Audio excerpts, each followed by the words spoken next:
ಬೆಳಗುತ್ತಿದೆ. ಇವತ್ತು ನಾನು ಏನಾದರೂ ಸ್ವಲ್ಪ ಮನುಷ್ಯನಾಗಿದ್ರೆ, ಗುಣದಲ್ಲಿ ಸ್ವಲ್ಪ ಎಲ್ಲರೂ ಪ್ರೀತಿಸುವಂತ ಸ್ಥಿತಿಲಿ ಇದ್ದಿದ್ರೆ, ನೇರವಾಗಿ ಹೇಳ್ತೀನಿ, ತಂದೆ ತಾಯಿ ಬಿಟ್ಟ ಮೇಲೆ ಮಠನೇ.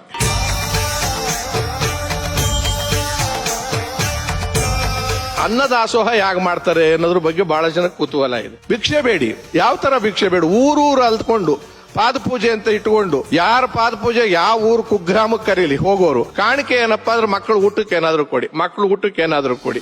ಅದು ಅಕ್ಕಿ ಆಗ್ಬೋದು, ಭತ್ತ ಆಗ್ಬೋದು, ತರಕಾರಿ ಆಗ್ಬೋದು. ಇವತ್ತಿನವರೆಗೂ ತುಮಕೂರು ಜಿಲ್ಲೆಯಲ್ಲಿ ಬಹುತೇಕ ಅಥವಾ ಬಹಳಷ್ಟು ಕಡೆಯಿಂದ ಬೆಳೆದಿದ್ರಲ್ಲಿ ಇಷ್ಟು ಭಾಗ ಅಂತ ಮಠಕ್ಕೆ ತಂದು ಹಾಕ್ತಕ್ಕಂಥ ಜನವೇ ಜಾಸ್ತಿ ಇದ್ದಾರೆ. ಭಾರತ ರತ್ನ ಅವ್ರಿಗೆ ಕೊಟ್ರೆ ಭಾರತ ರತ್ನದ ಗೌರವವನ್ನು ಹೆಚ್ಚಿಸುತ್ತೆ ಹೊರತು ಸ್ವಾಮಿಗಳಿಗೆ ಏನದು ಮುಖ್ಯ ಅಲ್ಲ ಅನ್ನೋ ಮಾತನ್ನು ಕೂಡ.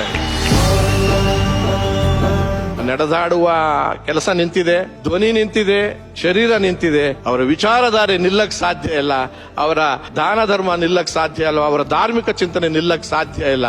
ಹಾಗಾಗಿ ಮತ್ತೊಮ್ಮೆ ಮಗದೊಮ್ಮೆ ಶಿರಸಾಷ್ಟಾಂಗ ನಮಸ್ಕಾರ ಸ್ವಾಮಿಗಳು ಸಲ್ಲಿಸ್ತಾರೆ.